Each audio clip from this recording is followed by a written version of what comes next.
কিছুদিন আগে করে রাখা একটা ব্লগ আজকে আপনাদের সাথে শেয়ার করব, যে ব্লগে থাকছে আমি বাজারে গিয়ে কিভাবে আমাদের প্রোডাক্টের জন্য কাঁচামাল কিনি অ্যান্ড আমার ড্রেসের কোন কোন ধরনের লেসগুলো আমি কিনি সেই সব কিছু নিয়ে। এখন কিন্তু আপনারা সবাই এই ধরনের লেসগুলা কিন্তু যে কোনো লেসের দোকানে পেয়ে যাবেন। আর এই লেসটা আমি নিয়েছিলাম 35 টাকা গজ। তার মধ্যে ব্ল্যাকের মধ্যে কয়েকটা সুন্দর সুন্দর লেস ছিল, কিন্তু আমার ওই লেসটা বেশি ভালো লাগছে, তো আমি ওই লেসটা দামাদামি করে 35 টাকা গজে নিয়ে নিই। আমার বিজনেসের যাবতীয় কাজ কিন্তু আমি একার হাতে করি, আমি নিজে করি বলতে গেলে। মনে করেন যে বাজার করা থেকে শুরু করে কাঁচামাল যা যা সংগ্রহ করতে হয় সবকিছু আমি একাই করি। গজ কাপড় দিয়ে বানানো এই ড্রেসটা কেমন লাগতেছে বাবুকে সবাই কমেন্ট করে জানাবেন। গরমের মধ্যে এই ধরনের কাপড় দিয়ে এত সুন্দর করে নর্মাল একটা ফ্রক বানিয়ে বাচ্চাদেরকে পরলে কিন্তু তারা খুবই আরাম পায় গরমের মধ্যে। আপনারা যারা গজ কাপড় কিনে নিজের হাতে ড্রেস বানাতে চান তাদের জন্য আমি একটা গজ কাপড়ের পেজের সন্ধান দিই। আপনারা এই ফেব্রিক ফ্যাশনিস্তা এই পেজ থেকে অনেক সুন্দর সুন্দর গজ কাপড় পেয়ে যাবেন, যেখানে অনেক রিজনেবল প্রাইসে অনেক সুন্দর সুন্দর কাপড়ের আইটেম আছে। ভিডিওটা প্রায় 10 থেকে 15 দিন আগের, বাট আজকে আপলোড দিচ্ছি। 10-15 দিন ধরে ভিডিও আপলোড দেওয়া হয় না, পেজের অবস্থা খুবই খারাপ। বাংলাদেশের অবস্থায় যে পরিমাণ খারাপ আর আমি আমার পেজ নিয়ে পড়ে আছি ভাই। যাই হোক, যার যার কাজের জায়গা সেটাকে সম্মান করা উচিত, বাট আমরা কিন্তু জীবনে হয়তো বা কোনো পাপ করছিলাম যার জন্য বাংলাদেশে জন্মগ্রহণ করেছি। এখন যারা মেধা নিয়ে জন্মগ্রহণ করেছে দেখবেন যে যারা ভালো পড়াশোনা করে তারাই খারাপ রেজাল্ট করে, আর যারা খারাপ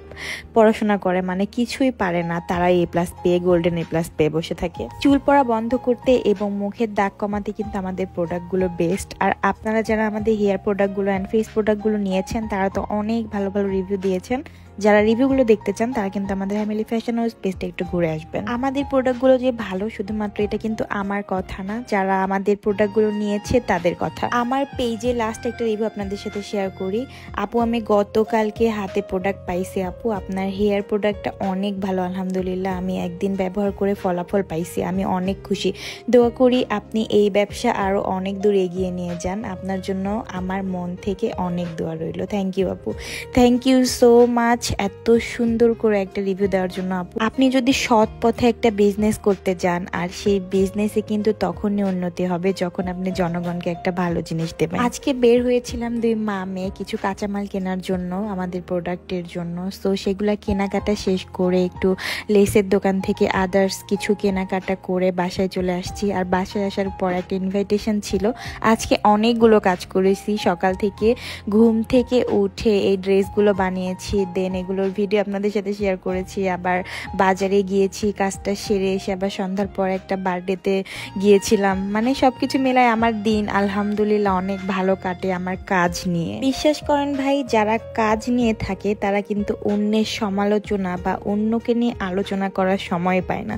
যেমন ধরেন আমি সারাদিন 1 মিনিট টাইম পাই না একটু ঘুমানোর জন্য, মানে কোনো না কোনো কাজ সবসময় লেগেই থাকে। এখন আপনারা যদি বলেন যে কি এমন কাজ করেন যে সারাদিন সময় পান না, তাহলে তাদের উদ্দেশ্যে বলবো যে হয়তো আপনারা কাজ সম্পর্কে কোনো আইডিয়াই নাই আপনাদের। আসলে যাদের সংসার আছে, সংসারে যে কত কাজ, কি পরিমাণ কাজ থাকে, তার উপর আবার বউ হয়ে যদি বিজনেস করেন, কোনো একটা কাজের সাথে জড়িত থাকেন, তাহলে তো আরো বেশি কাজ। আমার ফুপু শাশুড়ির ছেলের জন্মদিন ছিল আজকে, তো ছোটখাটো ভাবে একটু সাজিয়ে গুছিয়ে জন্মদিনটা সেলিব্রেশন করলাম সন্ধ্যার পরে। ও আমাকে বলতে বলতে পাগল করে ফেলতেছিল যে ভাবি কবে ছাড়বা তোমার আমার জন্মদিনের ভিডিও। তো প্রায় 10-15 দিন পরে আজকে ছাড়লাম।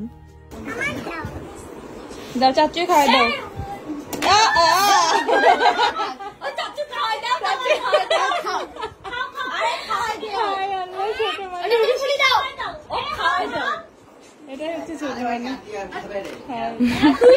মানে আমার মেয়ের কাহিনীটা দেখছেন, আমি তো হাসতে হাসতে একদম শেষ। কেক কেটে ও খালি ধান্দায় আছে যে কখন ও খাবে। কিছুদিন ধরে আমাকে শুধু বলতেছে যে আম্মু আমার জন্মদিন কবে হবে। সবারই জন্মদিন হয়, আমার জন্মদিন হয় না। তো ওর ফেক একটা জন্মদিন পালন করবো 2-1 দিনের মধ্যে, দেখি ওকে খুশি করার জন্য। তো আজকে ভিডিওটা এই পর্যন্ত শেষ করছি, দেখা হয়ে যাবে অন্য কোনো ভিডিওতে। ততক্ষণ পর্যন্ত সবাই ভালো থাকবেন, সুস্থ থাকবেন। আল্লাহ হাফেজ।